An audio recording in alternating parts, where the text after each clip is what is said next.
आदरणीय राष्ट्रपति जी का अभिभाषण प्रेरक भी था, प्रभावी भी था और हम सब के लिए भविष्य के काम का मार्गदर्शन भी था। मैं आदरणीय राष्ट्रपति जी के उद्बोधन पर धन्यवाद करने के लिए उपस्थित हुआ हूं।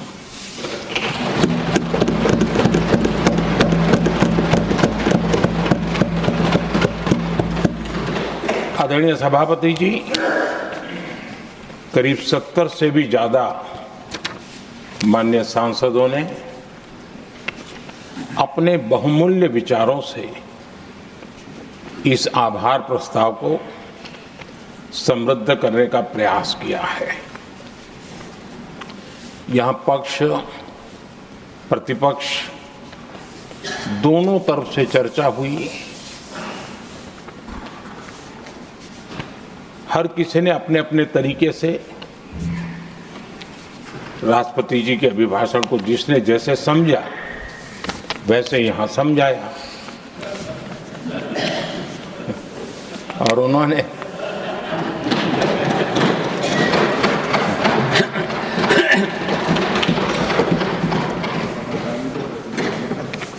आदरणीय सभापति जी,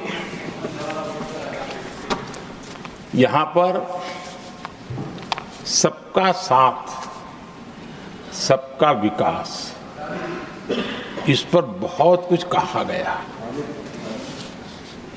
मैं समझ नहीं पाता हूं कि इसमें कठिनाई क्या है। सबका साथ सबका विकास, ये तो हम सबका दायित्व है और इसीलिए तो देश ने हम सबको यहां बैठने का अवसर दिया है और उसमें, लेकिन जहां तक कांग्रेस का सवाल है, उनसे सबका साथ सबका विकास, इसके लिए कोई अपेक्षा करना मैं समझता हूं कि बहुत बड़ी गलती हो जाएगी।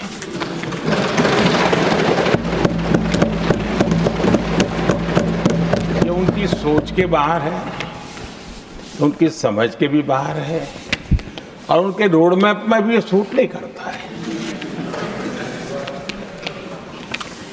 क्योंकि वो इतना बड़ा दल एक परिवार को समर्पित हो गया है, उसके लिए सबका साथ सबका विकास संभव ही नहीं है।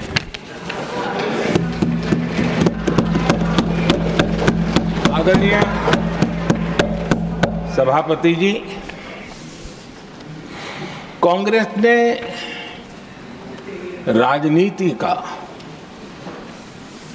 एक ऐसा मॉडल तैयार किया था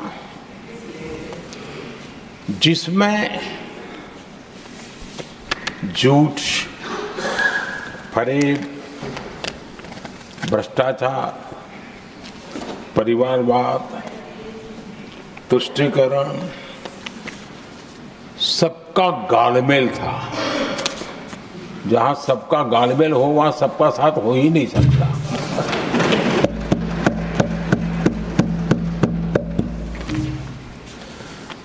आदरणीय सभापति जी, कांग्रेस के मॉडल में सर्वोपरि है फैमिली फर्स्ट और इसलिए उनकी नीति, रीति, उनकी वाणी, उनका वर्तन उस एक चीज को संभालने में ही खपता रहा है। 2014 के बाद देश ने हमें सेवा करने का अवसर दिया और मैं उन देश की जनता का आभारी हूं कि हमें तीसरी बार लगातार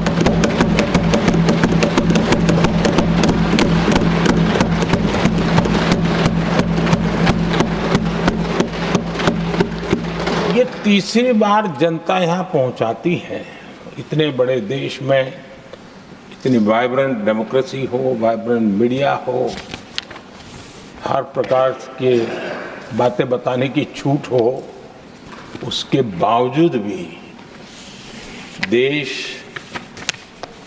दूसरी बार, तीसरी बार हमें सेवा करने का मॉडल बनाती है। इसका कारण देश की जनता ने हमारे विकास के मॉडल को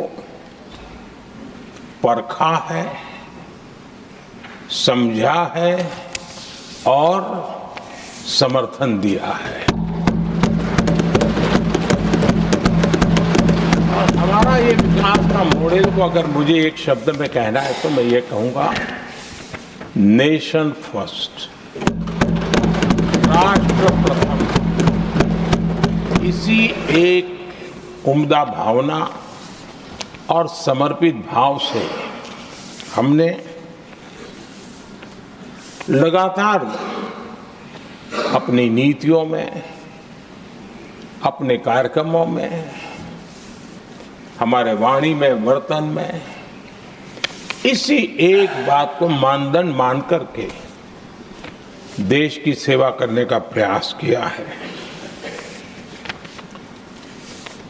और आदरणीय सभापति जी, मैं बड़े गर्व के साथ भी कहता हूं, बड़े संतोष के साथ कहता हूं कि एक लंबे अरसे तक, 5-6 दशक तक देश के सामने अल्टरनेट मॉडल क्या हो, तराजू पर तोलने का कोई अवसर ही नहीं मिला था। लंबे अरसे के बाद, 2014 के बाद देश को एक अल्टरनेट मॉडल क्या हो सकता है, अल्टरनेट कार्यशैली क्या हो सकती है, प्रायोरिटीज क्या हो सकती है, इसका एक नया मॉडल देखने को मिला है। और ये नया मॉडल तुष्टीकरण नहीं, संतुष्टीकरण पर भरोसा।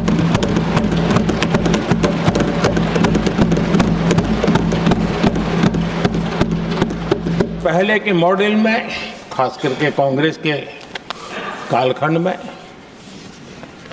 तुष्टीकरण, हर चीज में तुष्टीकरण, यही उनका एक प्रकार से औषधि बन गई थी उनकी राजनीति को करने की। और उन्होंने स्वार्थ नीति, राजनीति, देश नीति, सबका एक घोटाला करके रखा हुआ था। तरीका ये होता था कि छोटे तबके को कुछ दे देना और बाकियों को तरसा कर रखना, और जब चुनाव आए तब कहना, देखो उनका मिला है, शायद आपको भी मिल जाएगा। और इस प्रकार से झुनझुना बांटते रहना, लोगों के आंखों पर पट्टी बांध करके अपनी राजनीतिक सियासत को चलाए रखना, ताकि चुनाव के समय वोट की खेती हो सके। यही कार्य चलता रहा। आदरणीय सभापति जी, हमारी कोशिश रही है कि भारत के पास जो भी संसाधन है, उन संसाधनों का ऑप्टिमम यूटिलाइजेशन किया जाए।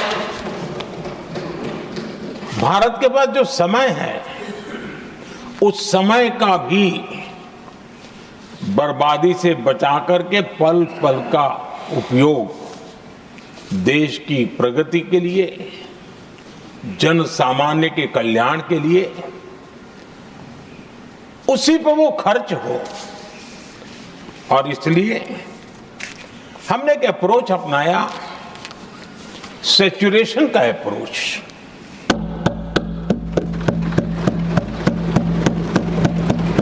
पैर उतने ही लंबे करने जितनी चद्दर हो, लेकिन जो योजना बने, जिनके लिए वो योजना बने, उनको वो 100% उसका बेनिफिट होना चाहिए। किसी को दिया, किसी को नहीं दिया, किसी को लटका करके रख रखा, और उसको हमेशा प्रताड़ित करते रखना और उसको निराशा की गर्त में धकेल देना, उन सिचुएशन से हमने बाहर आकर के सैचुरेशन अप्रोच की ओर हमारे काम को आगे बढ़ाया है। बीते दशक में हमने हर स्तर पर सबका साथ सबका विकास की भावना को जमीन पर उतारा है और वो आज देश में जिस प्रकार से बदलाव नजर आ रहा है, फल के रूप में हम अनुभव करने लगे हैं। हमारे गवर्नेंस का भी मूल मंत्र यही रहा है, सबका साथ सबका विकास। हमारी ही सरकार ने SC ST एक्ट को मजबूत बनाकर दलित और आदिवासी समाज के सम्मान और उनके सुरक्षा के संबंध में अपनी प्रतिबद्धता भी दिखाई और हमने उसको बढ़ाया।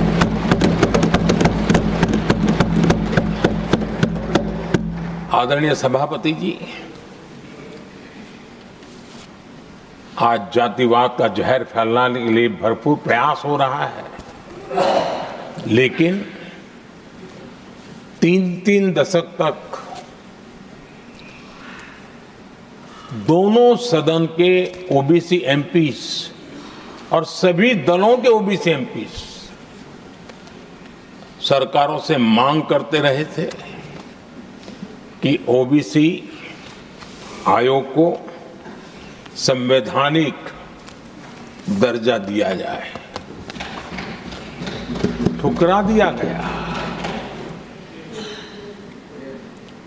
इनकार किया गया, क्योंकि शायद उस समय उनकी राजनीति को ये सूट नहीं करता होगा, क्योंकि तुष्टीकरण की राजनीति के और फैमिली फर्स्ट की राजनीति में जब वो बैठेगा तब तक वो चर्चा तक के हित में भी नहीं आता है। आदरणीय सभापति जी, ये मेरा सौभाग्य है कि हम सब ने मिलकर के 3-3 दशक से मेरे OBC समाज ने जिस बात के लिए मांगे की, आशाएं रखी, जिसको निराश करके रखा गया था, हमने आकर के इस आयोग को संवैधानिक दर्जा दिया।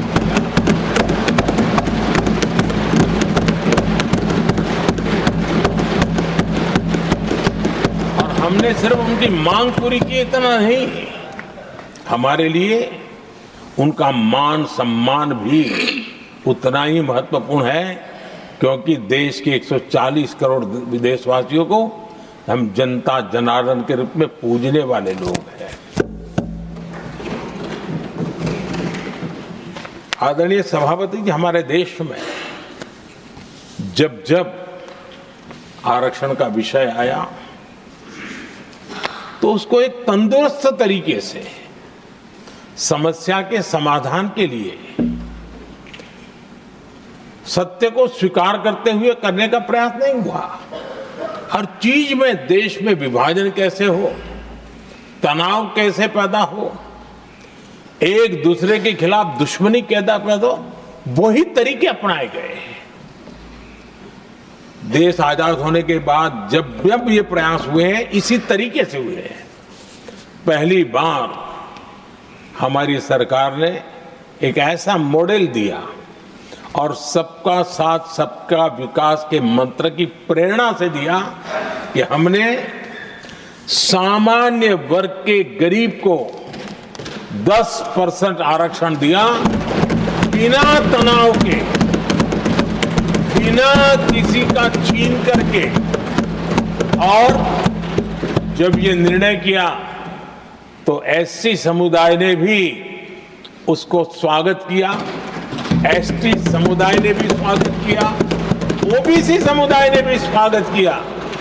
किसी को भी पेट में दर्द नहीं हुआ, क्योंकि इतना बड़ा निर्णय, लेकिन करने का तरीका था सबका साथ सबका विकास और तब जाकर के बहुत ही स्वस्थ शांत तरीके से पूरे राष्ट्र ने इस बात को स्वीकार किया।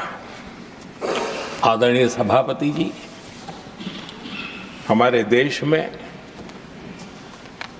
दिव्यांगों की कभी सुनवाई जितनी मात्रा में होनी चाहिए थी नहीं हुई।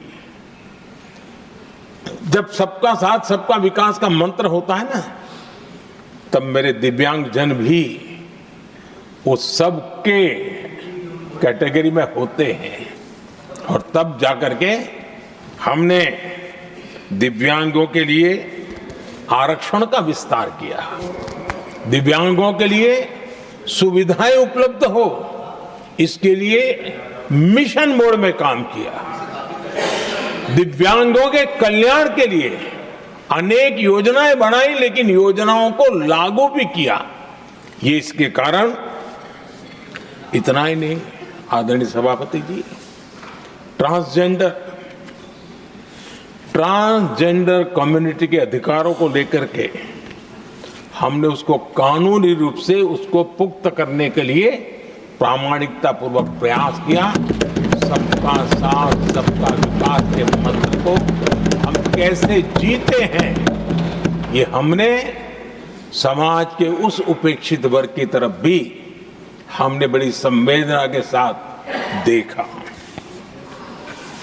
आदरणीय सभापति जी, भारत की विकास यात्रा में नारी शक्ति के योगदान को कोई नकार नहीं सकता है, लेकिन उनको अगर अवसर मिले और वो नीति निर्धारण का हिस्सा बने तो देश की प्रगति में और गति आ सकती है।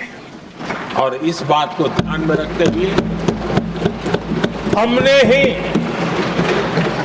और इस सदन का पहला निर्णय हुआ, हम देशवासी गर्व कर सकते हैं, सदन इस बात के लिए याद रखा जाएगा, ये नया सदन सिर्फ उसके रूप रंग के लिए नहीं, ये नया सदन का पहला निर्णय था नारी शक्ति बंधन। इस नए सदन को हम किसी और तरीके से भी कर सकते थे, हम हमारी वाहवाही के लिए भी उपयोग कर सकते थे, पहले भी होता था, लेकिन हमने तो मातृशक्ति की वाहवाही के लिए इस सदन का आरंभ किया था और मातृशक्ति के आशीर्वाद से ये सदन अपना कार्य आरंभ किया है। आदरणीय सभापति जी, हम जानते हैं, इतिहास की तरफ अब थोड़ी नजर करें,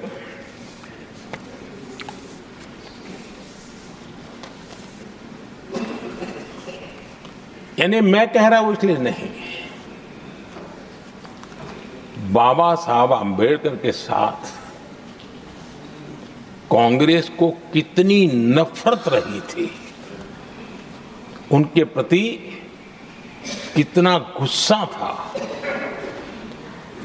और किसी भी हालत में बाबा साहब की हर बात के प्रति कांग्रेस चिढ़ जाती थी और इसके सारे दस्तावेज मौजूद है। और इस गुस्से को दो बार बाबा साहब को चुनाव में पराजित करने के लिए क्या कुछ नहीं किया गया।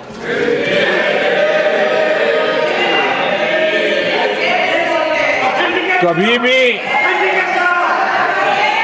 बाबा साहब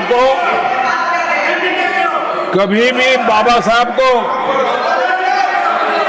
भारत रत्न के योग्य नहीं समझा गया। आदरणीय सभापति जी, कभी भी बाबा साहब को भारत रत्न योग्य नहीं समझा गया।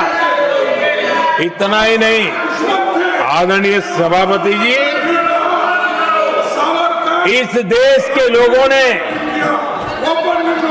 बाबा साहब की भावना का आदर किया, सर्व समाज ने आदर किया और तब आज मजबूरन कांग्रेस को जय भीम बोलना पड़ रहा है, उनका मुंह सूख जाता है।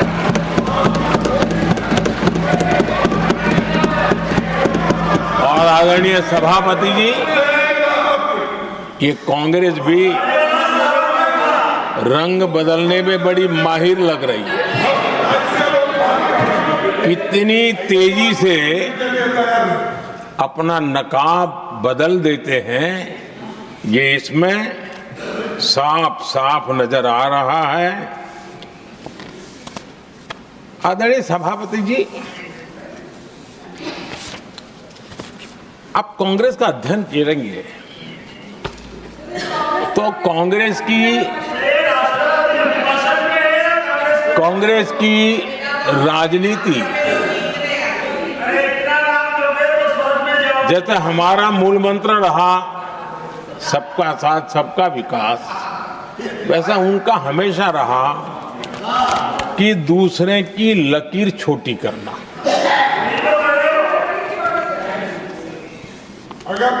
और इसके कारण उन्होंने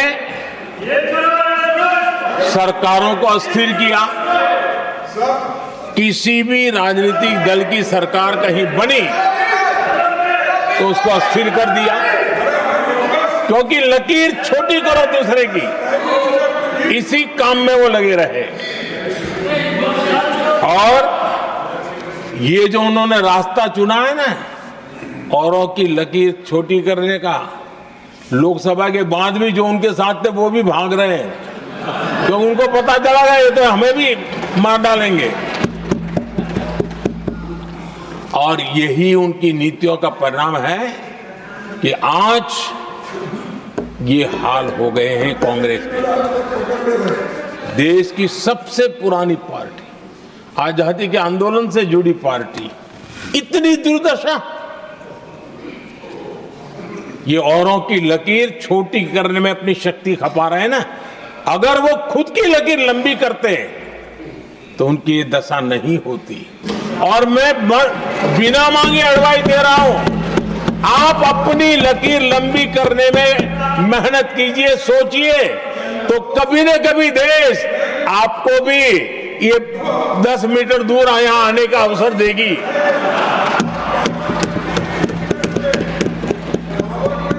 आदरणीय सभापति जी, बाबा साहब ने SC ST समुदाय की बुनियादी चुनौतियों को बहुत बारीकी से समझा था, बहुत गहराई से समझा था, और खुद भुक्तभोगी थे, इसलिए एक दर्द भी था, पीड़ा भी थी, और समाज का कल्याण करने की का एक जज्बा भी था। और बाबा साहब ने SC ST समुदाय के आर्थिक उन्नति के लिए एक स्पष्ट रोडमैप देश के सामने प्रस्तुत किया था। उनकी बातों में प्रस्तुत होता था।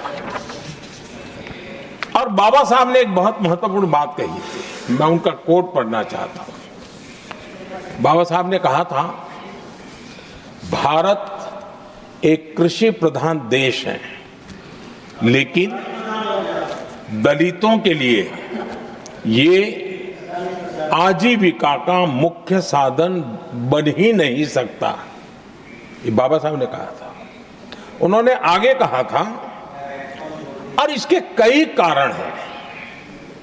पहला, भूमि खरीदना उनके सामर्थ्य से बाहर है। दूसरा, अगर उनके पास धन भी हो तो भी उनके लिए भूमि खरीदने का कोई अवसर नहीं है। बाबा साहब ने ये एक एनालिसिस किया था, और इस परिस्थिति का एनालिसिस करते हुए उनको तो सुझाव था, उन्होंने आग्रह किया था कि दलितों के साथ, हमारे आदिवासी भाई बहनों के साथ, वंचितों के साथ ये जो अन्याय हो रहा है, ये जो मुसीबत में जीने के लिए वो मजबूर हो रहे हैं, इसका एक उपाय है देश में इंडस्ट्रियलाइजेशन को बढ़ावा दिया जाए। औद्योगिकरण के पक्षकार थे बाबा साहब, क्योंकि औद्योगिकरण करने के पीछे उनकी कल्पना साफ थी। स्किल बेस्ड जॉब्स और एंटरप्रेन्योरशिप के लिए, आर्थिक आत्मनिर्भरता के लिए दलित, आदिवासी, वंचित समूहों को एक अवसर मिलेगा और उसे वो उत्थान का एक सबसे महत्वपूर्ण हथियार मानते थे। लेकिन आजादी के इतने सालों के बावजूद भी, इतने साल कांग्रेस को सत्ता में रहने का अवसर मिला, तब भी बाबा साहब की इन बातों को पर गौर करने का भी उनको समय नहीं था। उन्होंने बाबा साहब की इस विचारों को पूरी तरह खारिज कर दिया। एससी एसटी समुदाय की आर्थिक लाचारी बाबा साहब समाप्त करना चाहते थे। उसे कांग्रेस ने ऐसा उल्टा काम किया कि उसको गहरा संकट बना दिया। आदरणीय सभापति जी, 2014 में हमारी सरकार ने इस सोच को बदला और हमने प्राथमिकता देते हुए स्किल डेवलपमेंट, फाइनेंशियल इंक्लूजन और इंडस्ट्रियल ग्रोथ पर हमने जोर दिया। हमने पीएम विश्वकर्मा योजना बना करके समाज का वो तबका जिसके बिना समाज की रचना ही संभव नहीं है, और हर गांव में छोटे छोटे रूप में बिखरे हुए समाज, जो पारंपरिक कार्य करने वाले हमारे विश्वकर्मा भाई बहन, लोहार हो, कुम्हार हो, समाज के सोनार हो, ऐसे सारे जो वर्ग के लोग हैं, पहली बार देश में उनके लिए कोई चिंता हुई और उनको ट्रेनिंग देना, टेक्नोलॉजिकल अपग्रेडेशन के लिए नए औजार देना, डिजाइनिंग में उनको मदद करना, आर्थिक सहायता करना, उनके लिए बाजार उपलब्ध कराना, ये सारों दिशाओं में एक विशेष काम हमने अभियान चलाया हुआ है। और समाज का ये वर्ग है जिसकी तरफ किसी ने ध्यान नहीं दिया, और समाज नियंत्रण में जिसका महत्वपूर्ण रोल है, उस विश्वकर्मा समाज की हमने चिंता। आदरणीय सभापति जी, हमने मुद्रा योजना शुरू करके जिन लोगों को पहली बार उद्यम के क्षेत्र में आना था, उनको निमंत्रित किया, उनको प्रोत्साहित किया। बिना गारंटी को लोन देने का एक बहुत बड़ा अभियान हमने चलाया, ताकि समाज में ये बहुत बड़ा समुदाय है जो आत्मनिर्भरता के अपने सपने को पूरा कर सके, और उसमें बहुत बड़ी सफलता मिली। हमने एक योजना और भी बनाई, स्टैंड अप इंडिया, जिसका मकसद था एससी एसटी समुदाय के हमारे भाई बहन और कोई भी समाज की महिला, उसको बैंक से 1 करोड़ रुपए का बिना गारंटी को लोन, ताकि वो अपना कारोबार। और हमने इस बार बजट में इसको डबल कर दिया है, और मैंने देखा है कि लाखों ऐसे नौजवान इस वंचित समुदाय से, या लाखों बहनें आज मुद्रा योजना के द्वारा अपना कारोबार करना शुरू किया है, और खुद को तो रोजगार पाया ही, लेकिन उन्होंने किसी 1-2 और लोगों को भी रोजगार दिया है। आदरणीय सभापति जी, हर कारीगर का सशक्तिकरण, हर समुदाय का सशक्तिकरण, और जो बाबा साहब का सपना था उसको पूरा करने का काम मुद्रा योजना के माध्यम से हमने किया है। आदरणीय सभापति जी, जिसको किसी ने नहीं पूछा उसको मोदी पूजता है।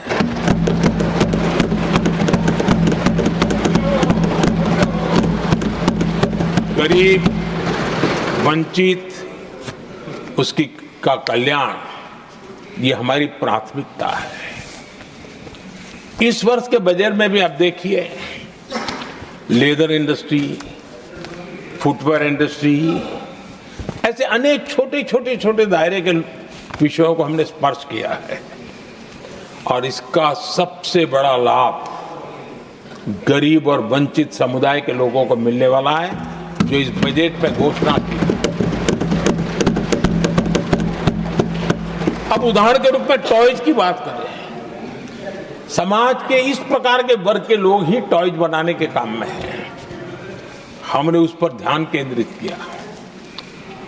बहुत सारे गरीब परिवारों को अनेक प्रकार की उसमें मदद दी गई और उसका परिणाम आज आया है कि टॉयज हम एक्सपोर्ट करने की आदत में फंसे हुए थे, आज इंपोर्ट करने की आदत में फंसे हुए थे, आज हमारे टॉयज 3 गुना एक्सपोर्ट हो रहे हैं। और जिसका फायदा समाज के एक बहुत ही नीचे के तबके में जीने वाले, मुसीबतों से गुजारा करने वाले समुदाय को मिल रहा है। आदरणीय सभापति जी, हमारे देश में एक बहुत बड़ा समुदाय है, मछुआरा समुदाय। इन मछुआरे साथियों के लिए हमने एक अलग मिनिस्ट्री तो बनाई, लेकिन जो बेनिफिट किसान क्रेडिट में किसानों को मिलता था, हमने वो किसान क्रेडिट कार्ड के सारे बेनिफिट हमारे मछुआरे भाई बहनों को भी दिए थे। ये सुविधा दी, अलग मिनिस्ट्री बनाई, ये काम किया और करीब 40,000 करोड़ रुपया हमने इसके अंदर इंफ्यूज किया है। फिशरीज सेक्टर को बल दिया है और इसका प्रयास इन प्रयासों का परिणाम ये आया है कि हमारा मछली उत्पादन 2 गुना और एक्सपोर्ट भी 2 गुना हुआ है, और जिसका सीधा बेनिफिट हमारे मछुआरे भाई बहनों को हुआ है। यानी समाज के सबसे उपेक्षित हमारे बंधु हैं, उनको हमने सबसे ज्यादा प्राथमिकता दे करके हमने काम करने का प्रयास किया है। आदरणीय सभापति जी, यहाँ जो जातिवाद का जहर फैलाने की जिनको नया शौक लग गया है, हमारे देश के आदिवासी समाज, उन आदिवासी समाज में भी कई स्तर की स्थितियां हैं। कुछ समूह ऐसे हैं जिनकी संख्या बहुत कम है और जो करीब देश में 200-300 जगह पे बिखरे हुए हैं और कुल आबादी उनकी बहुत कम है, लेकिन वो ऐसे उपेक्षित रहे हैं, उनकी बारीकियों को जाने तो दिल दहलाने वाली बात है। और मेरा सद्भाग्य रहा कि राष्ट्रपति जी से इस विषय में मुझे काफी गाइडेंस मिला, क्योंकि उस समाज को काफी निकट से राष्ट्रपति जी जानती है। और उसी में से आदिवासी समाज में भी बहुत वंचित अवस्था में जीने वाला एक जो छोटा तबके के लोग व बिखरे पड़े लोग हैं, उनको विशेष रूप से योजना में लाने का प्रयास हुआ और हमने पीएम जनमन योजना बनाई और 24,000 करोड़ रुपए ताकि उनको कुछ सुविधाएं मिले, उनके कल्याण के काम हो और वे भी सबसे पहले तो अन्य आदिवासी समाज की बराबरी तक तो पहुंचे और फिर पूरे समाज की बराबरी करने के लिए योग्य बने। उस दिशा में हमने काम किया है। आदरणीय सभापति जी, समाज के अलग अलग तबकों की चिंता तो की है। हमने देश के अलग अलग भूभाग में भी कुछ ऐसी स्थितियां हैं कि जिसमें बहुत पिछड़ापन है। जैसे हमारे सीमावर्ती गांव, उनको बैकवर्ड विलेज करके छोड़ दिया गया था, आखिरी गांव करके छोड़ दिया गया था।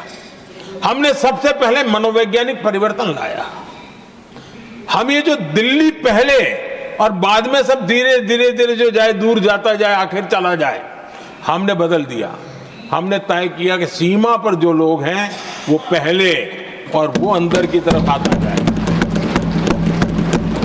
जहां सूरज की किरण सबसे पहले आती है और जहां सूरज की आखिरी किरण भी जिनके पास होती है, ऐसे आखिरी गांव उनको हमने फर्स्ट विलेज के रूप में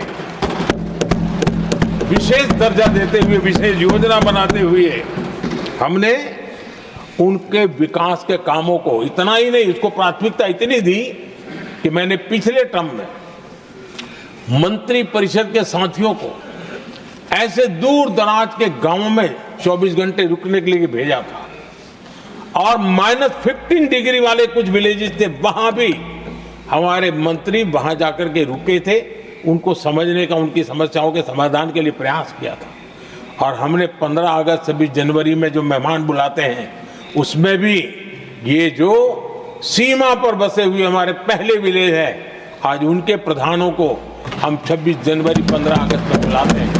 राष्ट्रपति जी के यहाँ एट होम में होते हैं, क्योंकि हमारी कोशिश है सबका साथ सबका विकास, और इसलिए खोजते रहते हैं कि हम किसको अभी भी पहुंचना बाकी है, चलो जल्दी करो।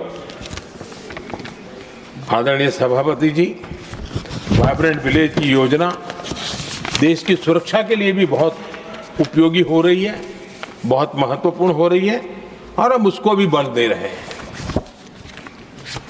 आदरणीय सभापति जी, राष्ट्रपति जी ने गणतंत्र के 75 वर्ष के मौके पर संविधान निर्माताओं से प्रेरणा लेने का भी आग्रह अपने अभिभाषण में किया है। मैं आज बड़े संतोष के साथ कह सकता हूं कि हमारे संविधान निर्माताओं की जो भावना थी, उसी का आदर करते हुए, उसी से प्रेरणा लेते हुए हम आज आगे बढ़ रहे हैं। कुछ लोगों को लगता होगा ये यूसीसी क्या लाए हैं, लेकिन जो संविधान सभा की डिबेट पढ़ेंगे उनको पता चलेगा कि हम उस भावना का यहाँ लाने का प्रयास कर रहे हैं। कुछ लोगों की राजनीति आड़े आती होगी, लेकिन हम संविधान निर्माताओं की भावना को जीते हैं ना, तब जाकर के ये साहस करते हैं और कमिटमेंट के साथ पूरा करने का प्रयास करते हैं। आदरणीय सभापति जी, संविधान निर्माताओं का आदर करना चाहिए था। संविधान निर्माताओं के एक एक बात से प्रेरणा लेने की थी, लेकिन ये कांग्रेस है जिसने आजादी के तुरंत बाद ही संविधान निर्माताओं की भावनाओं की धज्जियां उड़ा दी थी, और ये बहुत दुख के साथ मुझे कहना पड़ रहा है। आप कल्पना कर सकते थे कि जब देश में चुनी हुई सरकार नहीं थी, एक स्टॉप गैप अरेंजमेंट था चुनाव तक का, वो स्टॉप गैप अरेंजमेंट में जो बैठे थे महाशय, उन्होंने संविधान में संशोधन कर दिया आते ही। चुनी हुई सरकार करती तो थोड़ा भी तो समझ आता था, लेकिन उतना भी इंतजाम नहीं किया। और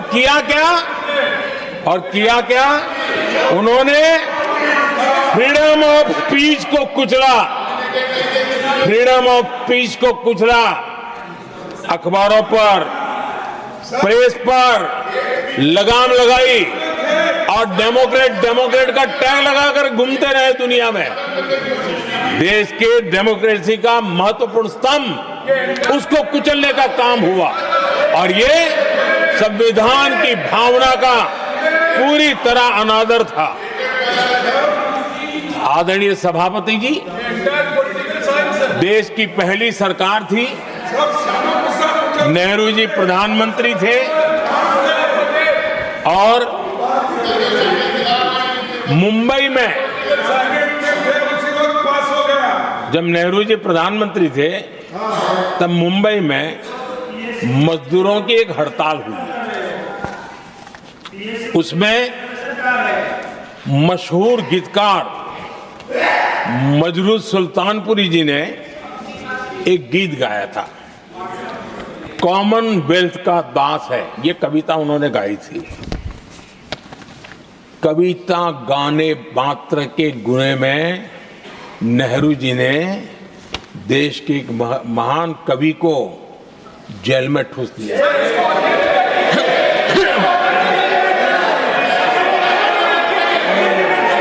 मशहूर एक्टर बलराज साहनी जी सिर्फ एक जुलूस में शामिल हुए थे, आंदोलन करने वालों के जुलूस में शामिल हुए थे, इसलिए बलराज साहनी जी को जेल में बंद कर दिया गया। आदरणीय सभापति जी, लता मंगेशकर जी के भाई हृदयनाथ मंगेशकर जी ने वीर सावरकर पर एक कविता स्वरबद्ध करके आकाशवाणी पर प्रस्तुत करने का योजना बनाई। इतने मात्र पर हृदयनाथ मंगेशकर जी को आकाशवाणी से हमेशा के लिए बाहर कर दिया गया। आदरणीय सभापति जी, इसके बाद देश ने इमरजेंसी का भी दौर देखा है। आदरणीय सभापति जी, इस देश ने इमरजेंसी का भी दौर देखा है। संविधान की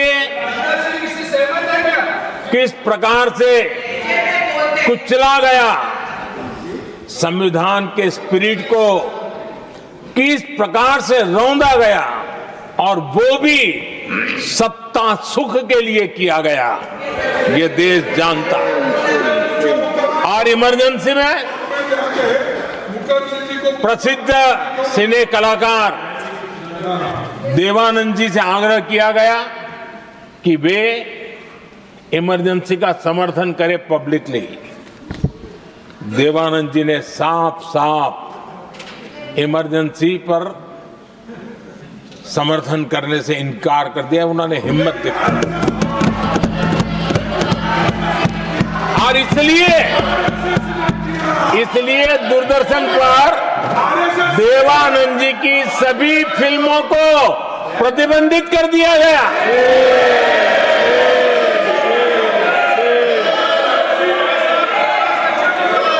आदरणीय सभापति जी, ये संविधान की बातें करने वाले लोग, उन्होंने सालों से संविधान को अपने जेब में रखा है, उसी का एक परिणाम है।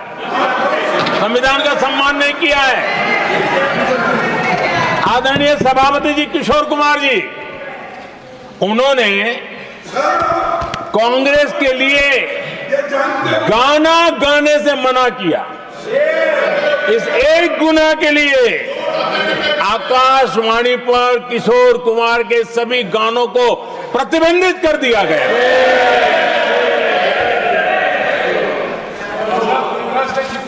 आदरणीय सभापति जी, मैं इमरजेंसी के उन दिनों को भूल नहीं सकता, और शायद आज भी वो तस्वीरें मौजूद है।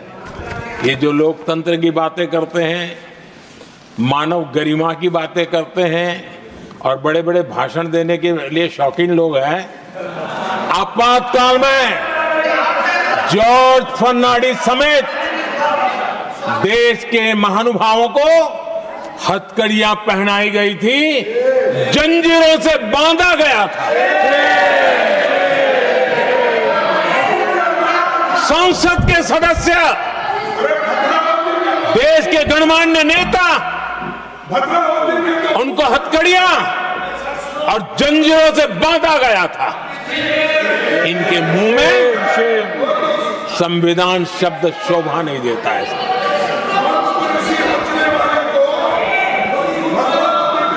आदरणीय सभापति जी, सत्ता सुख के लिए शाही परिवार के अहंकार के लिए इस देश के लाखों परिवारों को तबाह कर दिया गया, देश को जेल खाना बना दिया गया।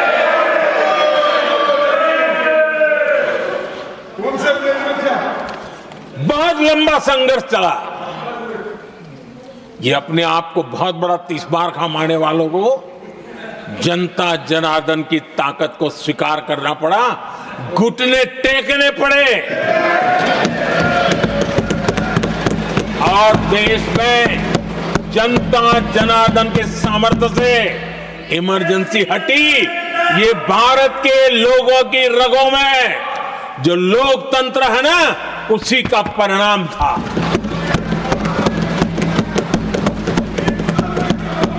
हमारे माननीय खड़गे जी आपके सामने बढ़िया बढ़िया शेर सुनाते रहते हैं और उनका शौक है शेर सुनाने का। और सभापति जी आप भी बड़ा मजा लेते हैं।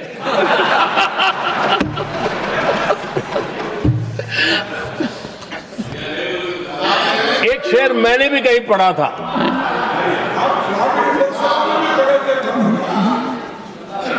तमाशा करने वालों को क्या खबर, तमाशा करने वालों को क्या खबर,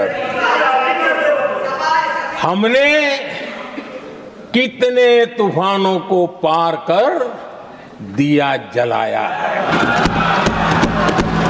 हमने कितने तूफानों को पार कर दिया जलाया है।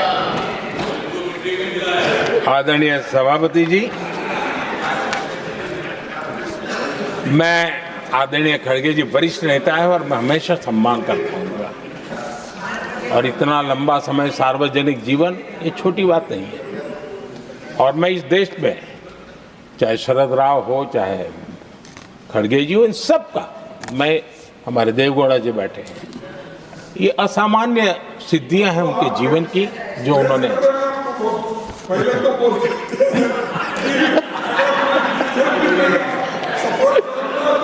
ऐसा है खड़गे जी, आपको आपके घर में तो ये बातें सुनने को नहीं मिलेगी, नहीं बता दूंगा।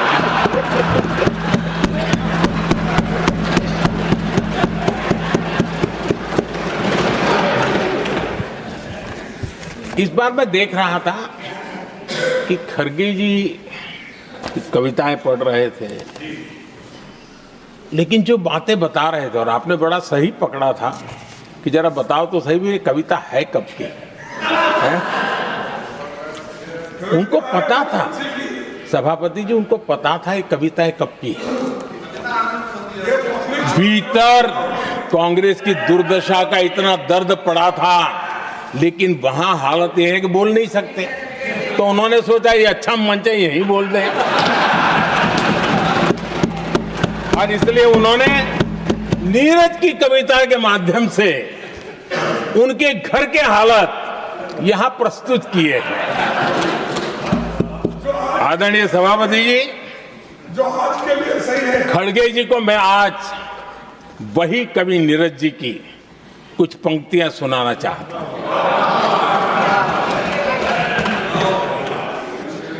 कांग्रेस सरकार का जो दौर था उस समय नीरज जी ने ये कविताएं लिखी थी और उसमें उन्होंने कहा था, है बहुत अंधियारा, है बहुत अंधियारा, अब सूरज निकलना चाहिए,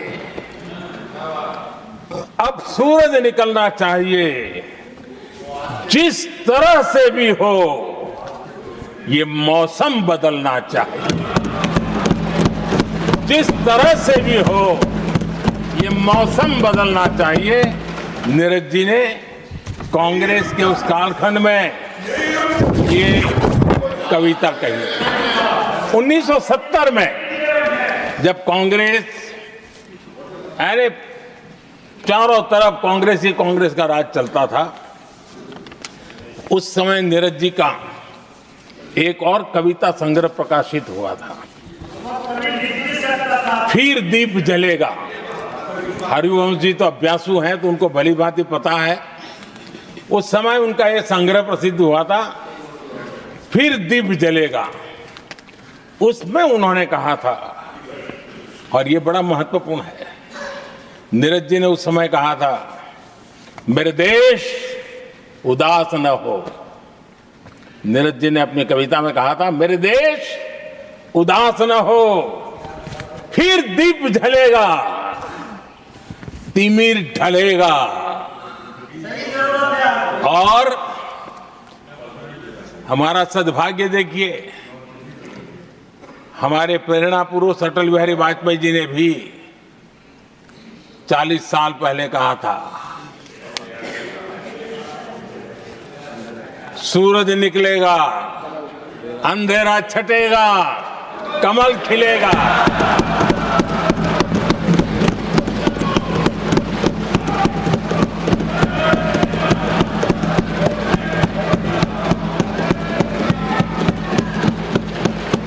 आदरणीय नीरज जी ने कहा था, जब तक कांग्रेस का सूरज चमकता रहा, देश ऐसा ही अंधेरे में रहता रहा।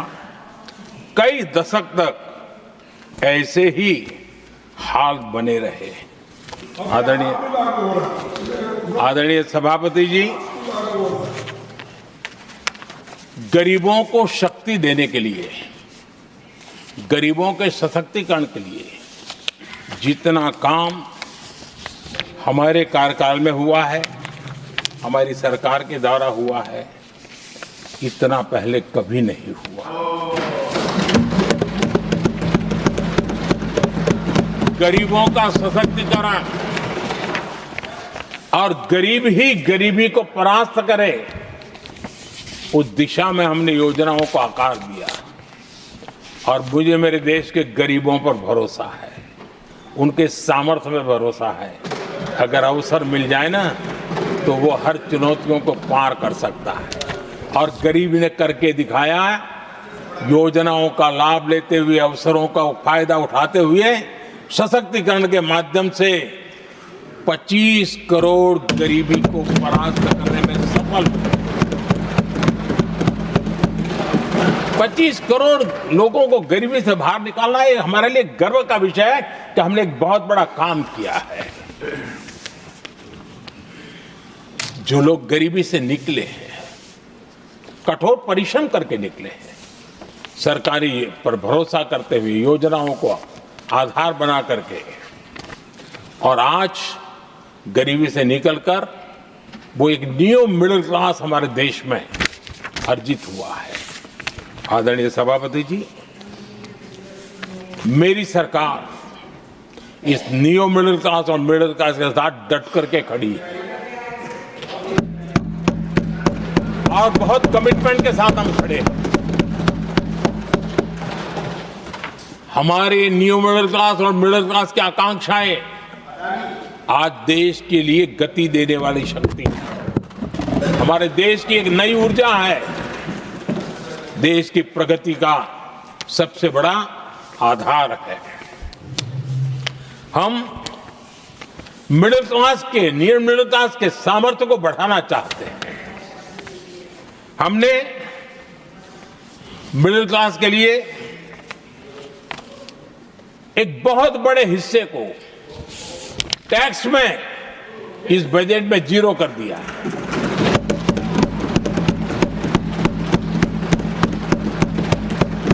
दो 2013 में 2 लाख तक की आय टैक्स में मुक्ति थी, इनकम टैक्स में 2 लाख तक मुक्ति थी। आज हमने 12 लाख तक टैक्स में मुक्ति कर दी। हम 70 साल से ऊपर के किसी भी वर्ग के क्यों न हो, किसी भी समाज से क्यों न हो, उनको आयुष्मान योजना का लाभ देकर के, और उसका सबसे बड़ा लाभ मिडिल क्लास के बुजुर्गों को मिल रहा है।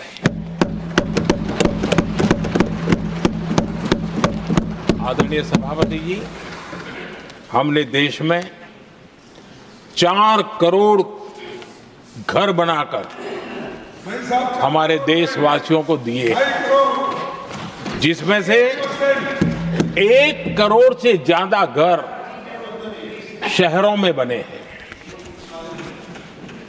हमने घर खरीदने वालों के साथ बहुत बड़ा फ्रॉड हुआ करता था, उनको सुरक्षा देना बहुत जरूरी था। और इसी सदन में हमने रेरा का कानून बनाया है, जो आज मध्यम वर्ग के घर के सपने के खिलाफ जो रुकावटें थी, उसको दूर करने का महत्वपूर्ण हथियार बना है। इस बार बजट में स्वामी इनिशिएटिव लाया गया है, जो हाउसिंग प्रोजेक्ट अटके हुए हैं, जिसमें मध्यम वर्ग के पैसे रुके हुए हैं और उनकी सुविधाएं अटकी हुई हैं, उनके उस काम के लिए 15,000 करोड़ रुपया इस बजट में हमने आवंटित किया है, ताकि मध्यम वर्ग के उन सपनों को पूरा करें।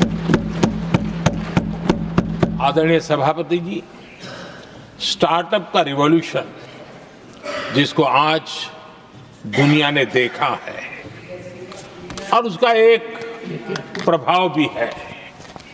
ये स्टार्टअप चलाने वाले कौन है? ये स्टार्टअप चलाने वाले नौजवान ज्यादातर मिडिल क्लास के नौजवान हैं। आज पूरी दुनिया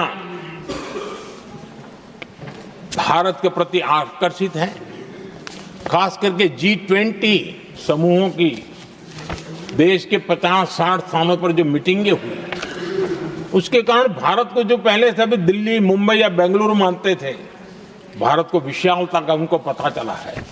और आज विश्व का भारत के टूरिज्म के प्रति आकर्षण बढ़ा है। और जब टूरिज्म बढ़ता है तो व्यवसाय के भी अनेक अवसर आते हैं, और उसका लाभ भी हमारे मिडिल क्लास को बहुत मिलने वाला है, उनके आय के साथ। आदरणीय सभापति जी, आज हमारा मिडिल क्लास आत्मविश्वास से भरा हुआ है, और ये अभूतपूर्व है। ये अपने आप में एक बहुत बड़ा सामर्थ्य बना देता है देश का। और मुझे पूरा विश्वास है कि भारत का मध्यम वर्ग विकसित भारत के संकल्प को साकार करने के लिए कमर कस करके खड़ा हो गया है, हमारे साथ चल पड़ा है। आदरणीय सभापति जी, विकसित भारत के निर्माण में सबसे बड़ा रोल देश के युवाओं का है। हमें डेमोग्राफी का डिविडेंड, उस पर हमारा भी बल है। जो अभी स्कूल कॉलेज में है, वही विकसित भारत के सबसे बड़े लाभार्थी बनने वाले हैं। और इसलिए उनके अंदर एक स्वाभाविक भाव है कि जैसे जैसे उनकी उम्र बढ़ेगी, वैसे वैसे देश की विकास की यात्रा बढ़ेगी। और जो उनके लिए एक बहुत बड़ा और एक प्रकार से विकसित भारत का बेस हमारे यहाँ स्कूल कॉलेज के नौजवान है, वो हमारा सामर्थ्य है। पिछले 10 साल में लगातार इस तबके को, इस बेस को मजबूत करने के लिए हमने बहुत सोची समझी रणनीति के तहत काम किया है। 21वीं सदी की शिक्षा कैसी होनी चाहिए, शिक्षा नीति के लिए पहले सोचा तक नहीं गया। जो चलता है चलने दो, जैसा होता है होता रहो।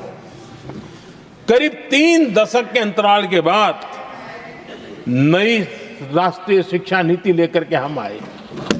3 दशक के अंतराल, इस नीति के तहत बहुत सारे इनिशिएटिव हैं। उसमें एक की मैं चर्चा करता हूं, पीएम श्री स्कूल। ये पीएम श्री स्कूल आज करीब 10-12 हजार स्कूल ऑलरेडी बन चुके हैं, और नए बनाने की दिशा में हम आगे बढ़ रहे हैं। आदरणीय सभापति जी, एक महत्वपूर्ण निर्णय हमने शिक्षा नीति में बदलाव लाया है। मातृभाषा में पढ़ाई और मातृभाषा में परीक्षा, इस पर हमने बल दिया है। देश आजाद हुआ, लेकिन ये कुछ गुलामी की मानसिकता कहीं कहीं जकड़ के रखा था ना, उसमें ये हमारी भाषा भी थी। हमारी मातृभाषा के साथ घोर अन्याय हुआ और गरीब का बच्चा, दलित का बच्चा, आदिवासी का बच्चा, वंचित का बच्चा वो इसलिए रुक जाए ताकि उसको लैंग्वेज नहीं आती है। ये उसके साथ घोर अन्याय था। और सबका साथ सबका विकास का मंत्र मुझे चैन से सोने नहीं देता था। और इसमें मैंने कहा कि देश में मातृभाषा में शिक्षा, मातृभाषा में डॉक्टर बने, मातृभाषा में इंजीनियर बने। जिनको अंग्रेजी भाषा पढ़ने नसीब नहीं हुई, उनके सामर्थ्य को हम रोक नहीं सकते। हमने बहुत बड़ा बदलाव किया है और उसके कारण आज गरीब माँ का, विधवा माँ का भी बच्चा आज डॉक्टर इंजीनियर के सपने देखने लगा। आदिवासी युवाओं के लिए एकलव्य मॉडल स्कूलों का हमने विस्तार किया है। 10 साल पहले करीब 150 एकलव्य विद्यालय थे, आज 470 है, 470 हो गए। और अब हम 200 और ज्यादा एकलव्य स्कूल की दिशा में आगे बढ़ रहे हैं। आदरणीय सभापति जी, हमने सैनिक स्कूलों में भी बहुत बड़ा रिफॉर्म किया और सैनिक स्कूलों में हमने बेटियों को भी प्रवेश की व्यवस्था की। आप स्वयं सैनिक स्कूल के विद्यार्थी रहे। पहले बेटियों के लिए उसके दरवाजे बंद थे और आप भी जानते हैं कि सैनिक स्कूलों का महात्मा क्या होता है, उसका सामर्थ्य क्या होता है, जिसने आप जैसे व्यक्तियों को जन्म दिया है। अब वो अवसर मेरे देश की बेटियों को भी मिलेगा। हमने सैनिक स्कूल के दरवाजे खोल दिए और अभी हमारी सैकड़ों बेटियां देशभक्ति के इस माहौल में अपनी पढ़ाई कर रही हैं और देश के लिए जीने का जज्बा सहज रूप से उनके भीतर पनप रहा है। आदरणीय सभापति जी, युवाओं के ग्रूमिंग में एनसीसी की बहुत बड़ी भूमिका है। हम में से जो भी एनसीसी के संपर्क में रहा है उसे मालूम है कि उस उम्र में और उस कालखंड में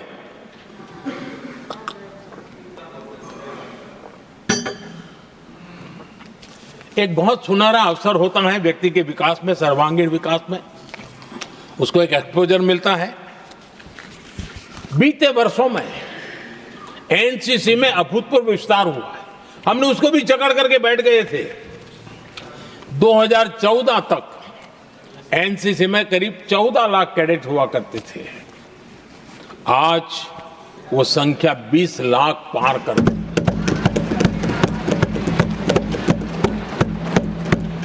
आदरणीय सभापति जी, देश के युवाओं में जो उमंग है, उत्साह है, नया कुछ कर गुजरने की इच्छा है, रूटीन काम से भी हटकर के कुछ करने का उनका इरादा है, ये साफ नजर आता है। जब मैंने स्वच्छ भारत अभियान चलाया, मैंने देखा कि आज भी कई शहरों के नौजवानों की टोलियां अपने तरीके से, स्वयं प्रेरणा से स्वच्छता के अभियान को आगे बढ़ा रही है। कोई झुग्गी झोपड़ी में जाकर के शिक्षा के लिए काम कर रहे हैं, कई नौजवान कुछ न कुछ कर रहे हैं। इन सारी बातों को देख करके हमें लगा कि देश के युवाओं को एक अवसर मिलना चाहिए, संगठित रूप से प्रयास होना चाहिए। और इसके लिए हमने माय भारत एक आंदोलन शुरू किया है। मेरा युवा भारत, माय भारत। आज करीब 1.5 करोड़ से ज्यादा युवाओं ने उसमें अपनी रजिस्ट्री करवाई है और देश के वर्तमान विषयों पर चर्चा करना, मंथन करना, समाज को जागरूक करना, सक्रियता से ये नौजवान अपनी प्रेरणा से कर रहे हैं। उनको स्पून फीडिंग की जरूरत नहीं पड़ रही है। वो अपने सामर्थ्य से अच्छी चीजों को हाथ लगा करके आगे बढ़ रहे हैं। आदरणीय सभापति जी, खेल का क्षेत्र स्पोर्ट्समैन स्पिरिट को जन्म देते हैं। और जिस देश में स्पोर्ट जितना व्यापक होता है, उस देश के अंदर वो स्पिरिट अपने आप पनपता है। खेल प्रतिभा को बल देने के लिए हमने अनेक आयामों पर काम शुरू किया है। खेल के लिए जो इंफ्रास्ट्रक्चर की जरूरत हो, उसके लिए जो फाइनेंशियल सपोर्ट की आवश्यकता हो, उसमें अभूतपूर्व हमने मदद की है, ताकि देश के नौजवानों को एक अवसर मिले। Target Olympic podium scheme tops और खेलो इंडिया अभियान हमारे स्पोर्ट्स इकोसिस्टम को पूरी तरह ट्रांसफॉर्म करने की ताकत रखते हैं और हम अनुभव भी कर रहे हैं। पिछले दिनों 10 साल में जितने भी इंटरनेशनल स्पोर्ट्स इवेंट हुए हैं, भारत ने अपना झंडा गाड़ दिया है, भारत ने अपना सामर्थ्य दिखा दिया है, भारत के नौजवानों ने अपना लोहा बनवा लिया है और उसमें हमारी बेटियां भी उतना ही दमखम के साथ दुनिया के सामने भारत की ताकत का प्रदर्शन कर रही है। आदरणीय सभापति जी, किसी भी देश को विकासशील से विकसित की जो यात्रा होती है, उसमें जन कल्याण के कामों का अपना महत्व है, लोक कल्याण के कामों का अपना महत्व है, लेकिन इंफ्रास्ट्रक्चर एक बहुत बड़ा कारण होता है, बहुत बड़ी ताकत होता है। और विकासशील से विकसित की यात्रा इंफ्रास्ट्रक्चर से गुजरती है और हमने इंफ्रास्ट्रक्चर का इस महत्व को समझा है और हमने इस पर बल दिया है।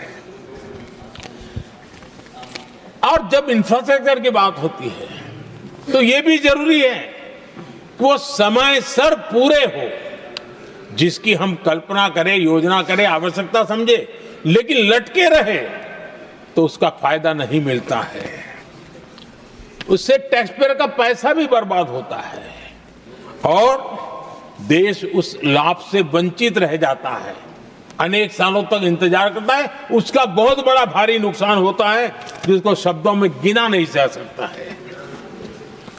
कांग्रेस के कालखंड में अटकाना, भटकाना, लटकाना ये उनका कल्चर बन गया था और उसके कारण ये राजनीति का हिस्सा था।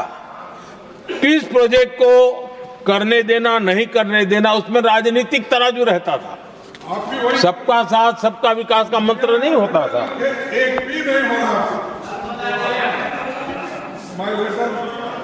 इस कांग्रेस कल्चर से मुक्ति पाने के लिए हमने एक प्रगति नाम की व्यवस्था बनाई और उस नियमित रूप से मैं स्वयं इस प्रगति प्लेटफॉर्म के माध्यम से इंफ्रास्ट्रक्चर का प्रोजेक्ट्स का डिटेल मॉनिटरिंग करता हूं। कभी ड्रोन से भी उस एरिया की वीडियोग्राफी और लाइव इंटरेक्शन करता हूं। काफी मैं उसमें इन्वॉल्व रहता हूं। करीब 19 लाख करोड़ रुपए के ऐसे जो प्रोजेक्ट अटके पड़े हुए थे किसी न किसी कारण से, राज्य और केंद्र का कोऑर्डिनेशन नहीं होगा, एक डिपार्टमेंट का दूसरे डिपार्टमेंट से कोऑर्डिनेशन नहीं होगा, फाइलों में कहीं लटका पड़ा होगा, इन सारी चीजों का रिव्यू करता हूं। और ऑक्सफोर्ड यूनिवर्सिटी ने उस पर अध्ययन किया, इस प्रगति के हमारे इनिशिएटिव पर, और बहुत बड़ा उसने अच्छा रिपोर्ट दिया है। और उसमें उसने एक बहुत बड़ा सुझाव दिया है। उसने कहा, प्रगति के इनिशिएटिव के बारे में कहा है, उन्होंने कहा प्रगति के अनुभवों से सीखते हुए अन्य विकासशील देशों के पास भी इंफ्रास्ट्रक्चर के विकास में क्रांति लाने का एक मूल्यवान अवसर है। ये प्रगति को सभी डेवलपिंग कंट्रीज के लिए उन्होंने ये सुझाव दिया। पहले काम कैसे होते थे, मैं तथ्यों के साथ कुछ उदाहरण देना चाहता हूं ताकि पता चले कि कैसे देश को नुकसान किया गया है। मैं ये नहीं कह रहा हूं हर एक ही व्यक्ति ने जानबूझ के किया होगा, लेकिन कल्चर डेवलप हो गया और उसका परिणाम हुआ। अब देखिए उत्तर प्रदेश में हम एग्रीकल्चर, किसान, भाषण तो बहुत बढ़िया दे देते हैं, अच्छा लगता है। भड़काने का काम करने में क्या जाता है, कोई जो इन्वेस्टमेंट तो है ही नहीं, भड़काते रहो दुनिया को, कोई काम तो करना नहीं है।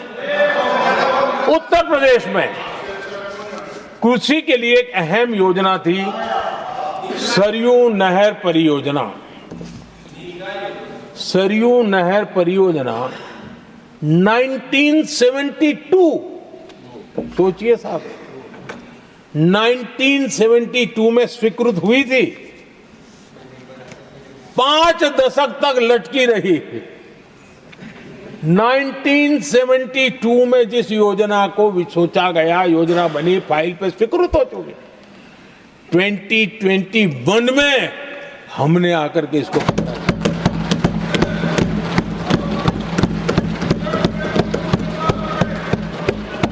आदरणीय सभापति जी, जम्मू कश्मीर की Udhampur Srinagar Baramulla rail line, Udhampur Srinagar Baramulla rail line in 1994 में स्वीकृत हुई थी। 1994 में ये रेल लाइन भी बरसों तक लटकी रही। 3 दशक बाद आखिरकार हमने 2025 में इसे पूरा किया।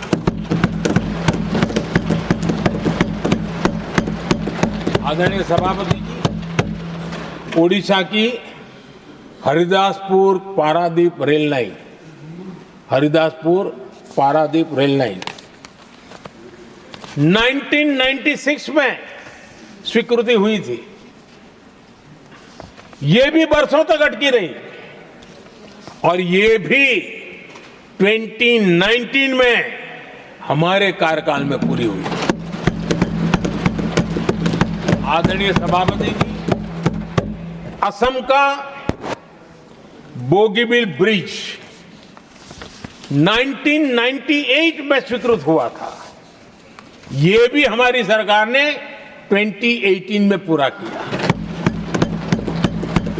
और मैं ऐसे आपको सैकड़ों उदाहरण दे सकता हूं। अटकाना, लटकाना, भटकाना, ये कल्चर कितने देश को बर्बाद किया है, सैकड़ों उदाहरण दे सकता हूं। आप कल्पना कर सकते हैं,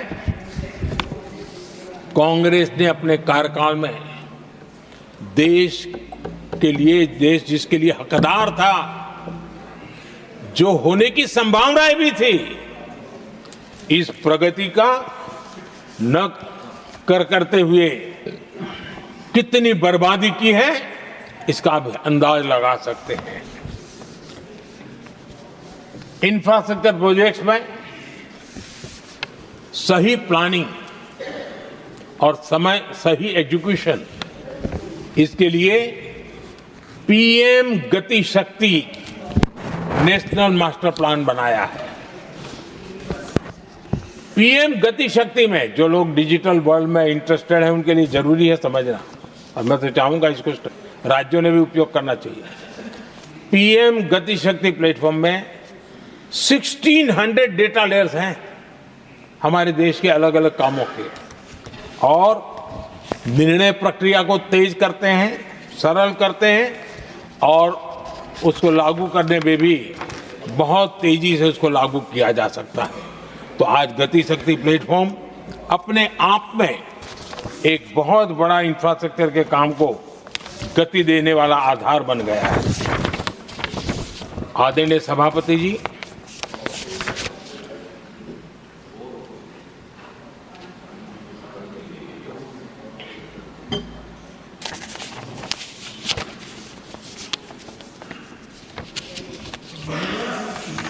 आज के नौजवानों को ये जानना बहुत जरूरी है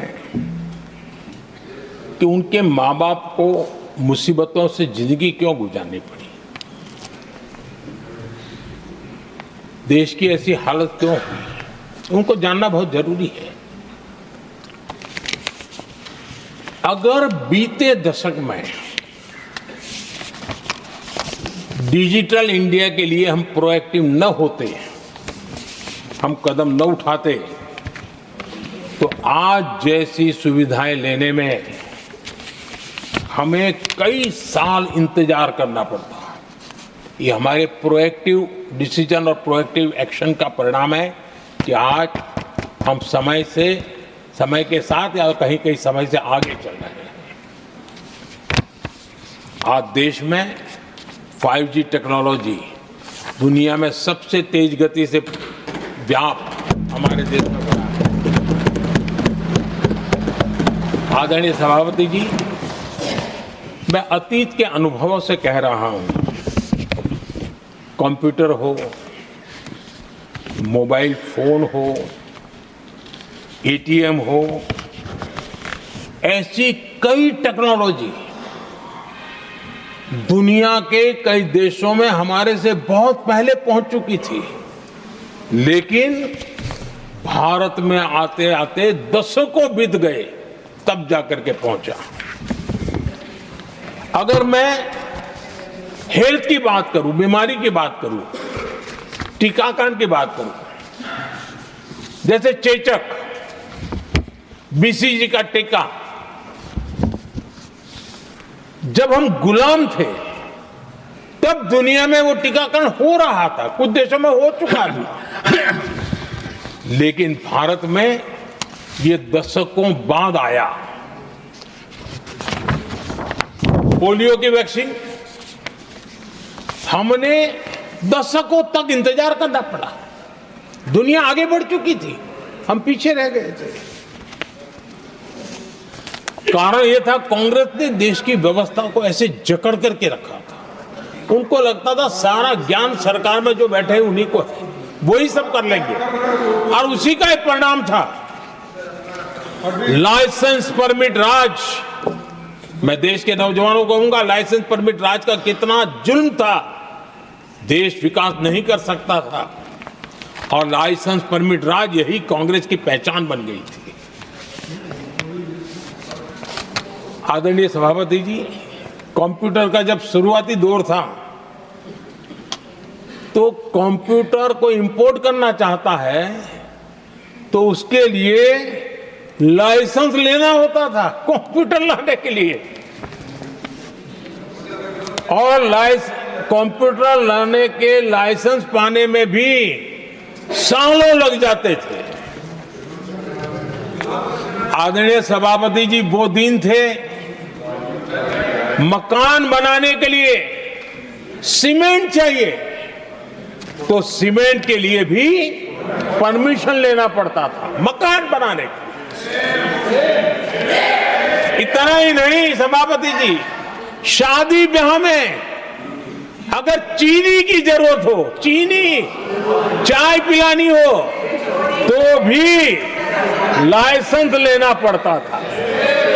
मेरे देश के नौजवानों को पता होना, और मैं आजाद भारत की बात कर रहा हूं, मैं अंग्रेजों के कालखंड की बात नहीं कर रहा हूं, कांग्रेस के कालखंड की बात कर रहा हूं। और कांग्रेस के एक पूर्व वित्त मंत्री जो अपने आप को बहुत ज्ञानी मानते हैं, उन्होंने माना था कि लाइसेंस परमिट के बिना कोई काम होते नहीं है, सारे काम लाइसेंस परमिट के रास्ते से ही गुजरते हैं। और उन्होंने ये भी कहा था कि लाइसेंस परमिट बिना रिश्वत को नहीं होता है। मैं कांग्रेस के वित्त मंत्री ने जो कहा वो कह रहा हूं, बिना रिश्वत को नहीं होता है। अब कोई बहुत आसानी से समझ सकता है, उस जमाने में रिश्वत मतलब हाथ की सफाई कौन करता था भाई, ये कौन पंजा था, वो पैसा कहां जाता था, देश का नौजवान भली भांति समझ सकता है। यही इस सदन में कांग्रेस के एक माननीय सदस्य हैं, मौजूद है, जिनके पिताजी के पास खुद के पैसे थे, किसी से लेना नहीं था, और कार खरीदना चाहते थे। यहां मौजूद एक एमपी है कांग्रेस के, उनके पिताजी खुद के पैसे से कार खरीदना चाहते थे, 15 साल तक उनको कार के लिए इंतजार करना पड़ा था कांग्रेस के राज में।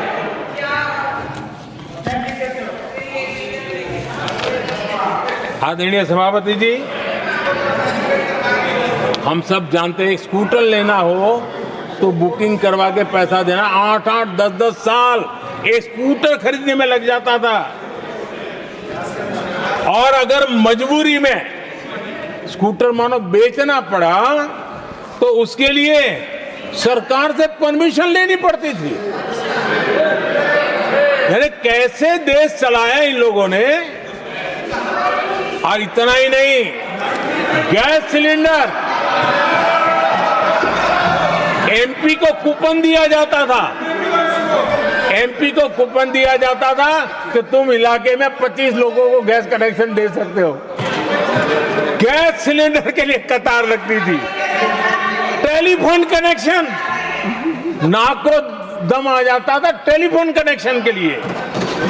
देश के नौजवानों को पता होना चाहिए कि ये जो आज बड़े बड़े भाषण झाड़ रहे हैं उन्होंने क्या किया था, देश को पता होना चाहिए।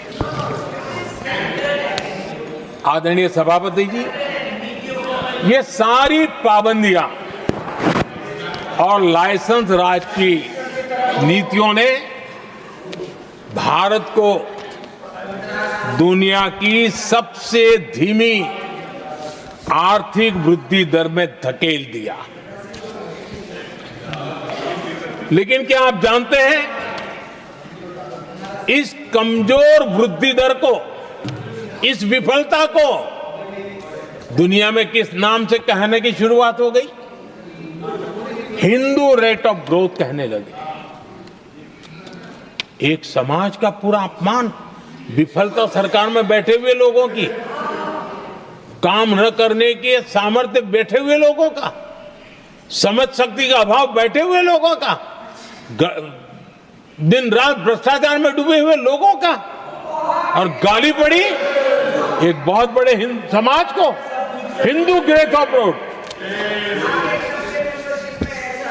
आदरणीय सभापति जी, शाही परिवार के आर्थिक कुप्रबंधन और गलत नीतियों के कारण पूरे समाज को दोषी ठहराया गया और दुनिया भर में बदनाम किया गया।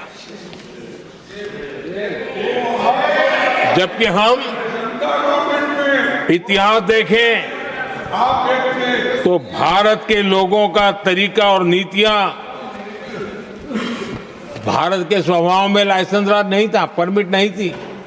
भारत के लोग सदियों से, हजारों साल से खुले में विश्वास करते थे और हम उन समुदाय में सबसे पहले थे जो दुनिया भर में मुक्त व्यापार, फ्री ट्रेड, उसमें मेहनत करते थे, काम करते थे। सदियों पहले भारतीय व्यापारी दूर दराज के देशों तक व्यापार करने के लिए जाते थे, कोई बंधन नहीं थे, कोई रुकावटें नहीं थे। ये हमारी प्रकृति की संस्कृति थी, हमने उसको तबाह करके रख दिया। आज जब पूरी दुनिया भारत की आर्थिक क्षमता को पहचानने लगी है, आज दुनिया तेज गति से आगे बढ़ने वाले देश के रूप में देख रही है, तो आज दुनिया भारत रेट ऑफ ग्रोथ दुनिया देख रही है और हर भारतीय को इसका गौरव है। और हम अपनी अर्थव्यवस्था का विस्तार कर रहे हैं।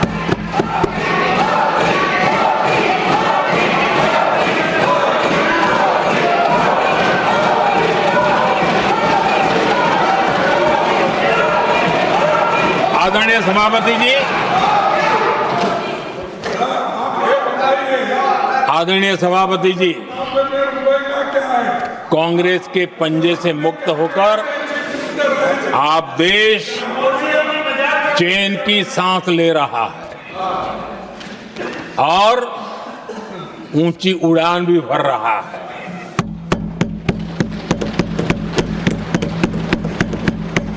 कांग्रेस के लाइसेंस राज और उसकी कुनीतियों से बाहर निकलकर हम मेक इन इंडिया को बढ़ावा दे रहे हैं। भारत में मैन्युफैक्चरिंग बढ़ाने के लिए हमने पीएलआई स्कीम शुरू की, एफडीआई से जुड़े रिफॉर्म्स किए। आज भारत दुनिया का दूसरा सबसे बड़ा मोबाइल प्रोडक्शन वाला देश बना है।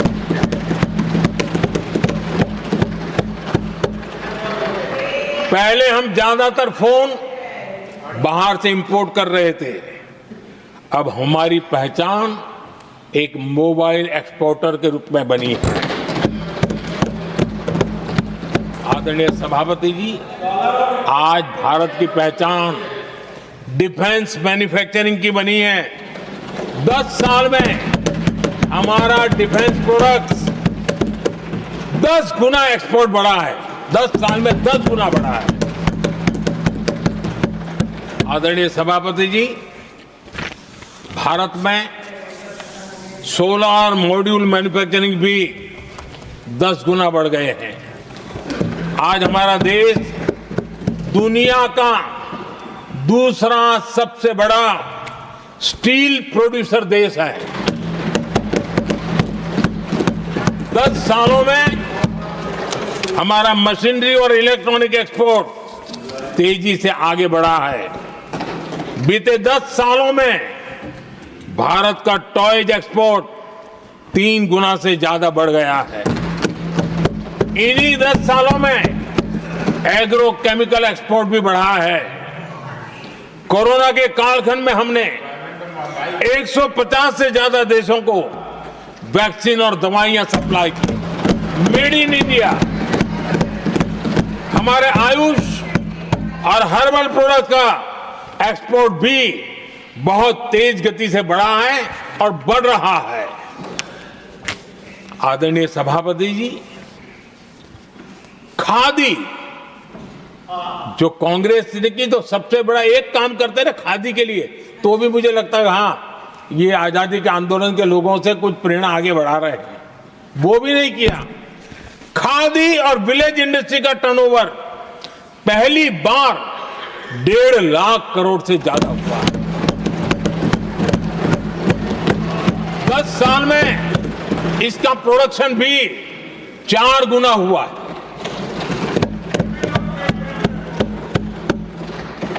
इस सारी मैन्युफैक्चरिंग का बहुत बड़ा लाभ हमारे एमएसएमई सेक्टर को मिला है। इससे देश में बड़ी संख्या में रोजगार के अवसर तैयार हुए हैं। आदरणीय सभापति जी,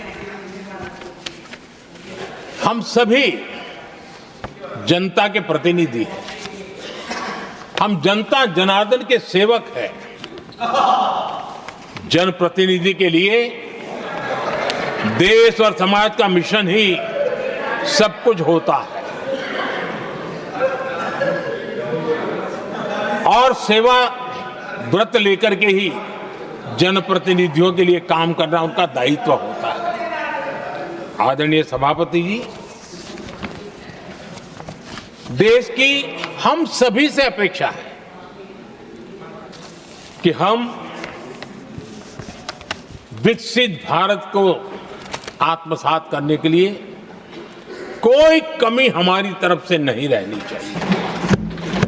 हम सबका सामूहिक दायित्व होना चाहिए। ये देश का संकल्प है। ये किसी सरकार का संकल्प नहीं है, किसी व्यक्ति का संकल्प नहीं है, 140 करोड़ देशवासियों का संकल्प है। और सभापति जी, मेरे शब्द लिख करके रखिए, जो लोग विकसित भारत के संकल्प से अपना को अछूता रखेंगे, देश उनको अछूता कर देगी। हर किसी को जुड़ना पड़ेगा। अब बच करके नहीं रह सकते, क्योंकि भारत का मिडिल क्लास, भारत का नौजवान पूरी ताकत के साथ देश को आगे बढ़ाने में जुट चुका है। और इसलिए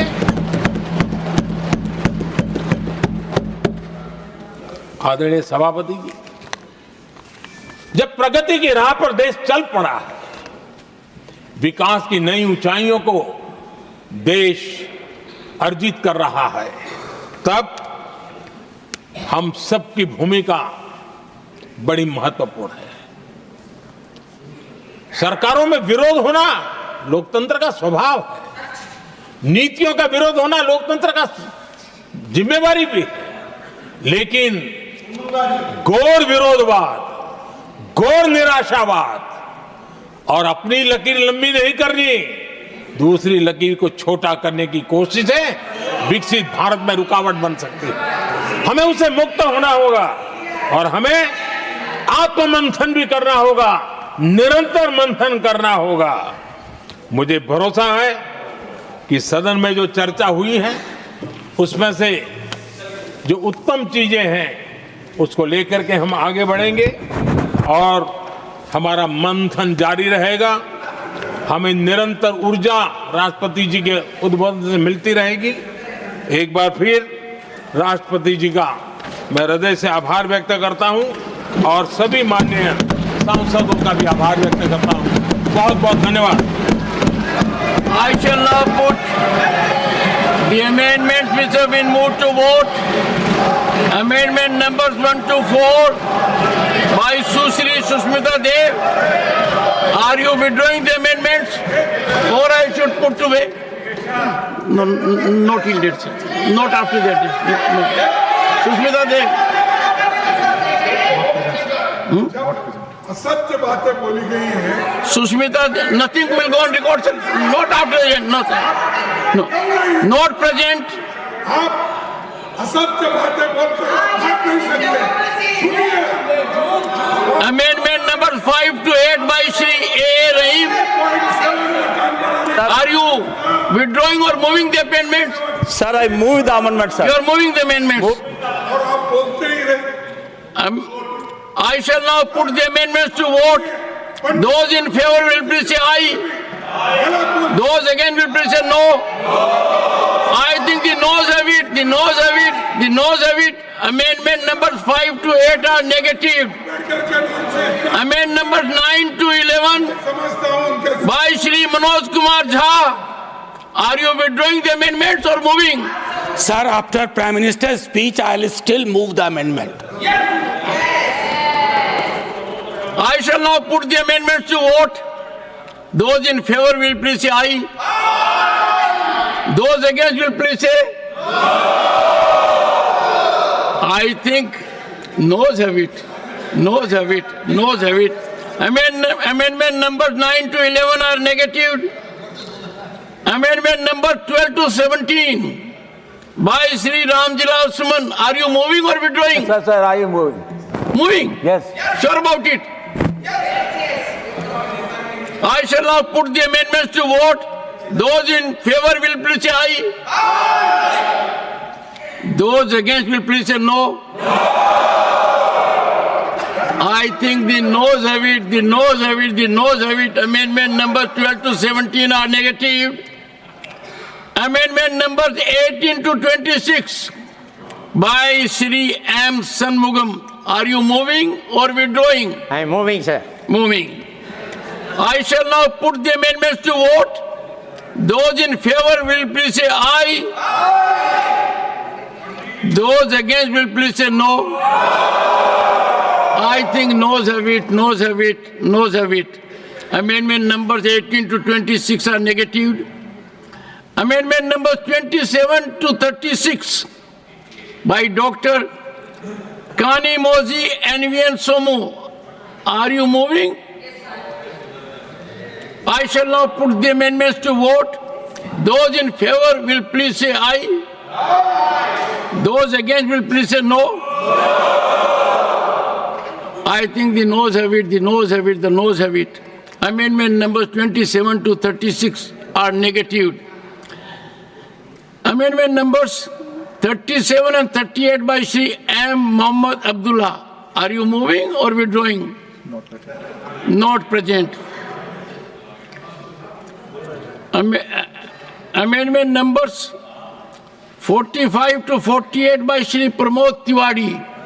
प्रधानमंत्री जी को सुन के बड़ा निराश हूं, इसलिए I am moving. So the first part is deleted. Second is taken note of. क्यों क्यों निराश है He is normally very objective. निराश तो parliamentary I shall now put the amendments to vote. Those in favor will please say aye. Aye boli. Those against will please say no. I think the noes have it, the noes have it, the noes have it. Amendment numbers 45 to 48 are negatived. Amendment number 49 to 52 by Susri, JB, Mather, Isam. Are you moving? Certainly moving, sir. I shall now put amendments to vote. Those in favor will please say aye. Those against will please say no. I think the noes have it, the noes have it, the noes have it. Amendment numbers 49 to 52 are hereby negatived. Amendment numbers 53 to 57 by Shri Shakti Singh Goyal. Are you moving or withdrawing? Sir प्रधानमंत्री जी के नकारात्मक भाषण के बाद I am Moving or moving withdrawing? Withdrawing? Sir I am moving Okay. I shall now put the amendments to vote. Those in favor will please say aye. Those against will please say no. I think the noes have it, the noes have it, the noes have it. Amendment numbers 53 to 57 are negatived. Amendment numbers 58 to 62 by Shri R. Giri Rajan. Are you moving, sir? Sir, I am strongly moving, sir. Huh? I am strongly moving, sir. Strongly moving. Yes, Only sir. one. I shall now put amendments to vote. Those in favor will please say aye. Those against will please say no. I think noes have it, noes have it. Amendment numbers 58 to 62 are strongly negative. Amendment number 63 to 68 by Dr. John Bitas. Moving, Dr. John Bitas. Yes, please, sir. You are moving. Are they accepting my amendment, sir? No, are you moving? I am giving a chance for them to accept it. No, are you moving? I am moving, sir. Okay. I shall now put amendments to vote. Those in favor will please say aye. Those against will please say no. I think the noes have it, the noes have it, the noes have it. Amendment number 63 to 68 are negative. Amendment number 69 and 70 and 78 to 85 by Dr. Ashok Kumar Mitra. Are you moving or withdrawing? After listening to Honorable PM, I withdraw the amendments. Amendments are withdrawn.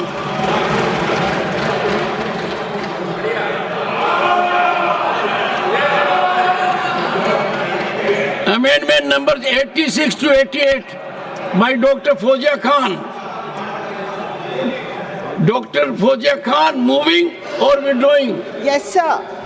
Yes, Moving. sir. I'm moving the amendment. I shall now put the amendments to vote. Those in favor will please say aye. Those against will please say no. I think the noes have it. The noes have it. The noes have it. Amendment numbers 86 to 88 are negative. I shall now put the motion to vote. The motion is that an address be presented to the President in the following terms. That the members of the Rajya Sabha, no, there must be some technical error, otherwise it would have been there. Accepted in the beginning. On the first day, on February 1st, it was accepted. No. I have moved it. What is your amendment number? That technically I cannot remember right now because sorry, no. Why should I lie? No. I can't No, put an amendment sir, to no, sir, vote no, that doesn't have a number. No, why should I lie? Why should I lie? It's on record, sir. No, why should I lie? Why should I lie? No. It was moved. It was accepted.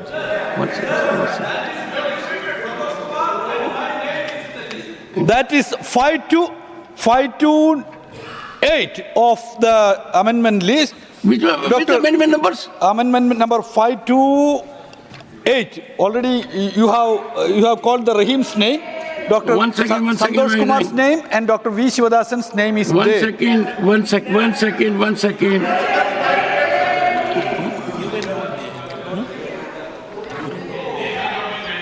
That is in the name of Sri A. Rahim. Sri A. Rahim. Amendment numbers 5 to 8 were in the name of Shri A. Rahim. No, that. They were No. put to vote a negative. I am moving ahead. I have taken note of it. Sir, I have submitted it separately and I belong to a different political party also. I submitted it separately through my... Sir, you are not aware of the amendment numbers. Sir, I can't that invite... I agree. 1 second. Sir. One second. No, that I agree. I do agree. But that should not be the case, no. I may not be in a position to remember the exact numbers. All right. So what is wrong in it? Honorable members, I take note of amendment numbers 5 to 8. You are moving. Allow me to move it. Moving. I shall now put amendment numbers 5 to 8. Yes. Only for sake of clarity to vote. Those in favor will please say aye. Those against will please say no. Amendment numbers 5 to 8 are effectively negated for a second time. I shall now put motion to vote. The question is that the address be presented to the President in the following terms: that the members of the Rajya Sabha assembled in this session are deeply grateful to the President for the address which he has been pleased to deliver to both houses of Parliament assembled together on January 31, 2025. Those in favor will please say aye. Those against will please say no. I think the ayes have it, the ayes have it, the ayes have it. The motion is adopted.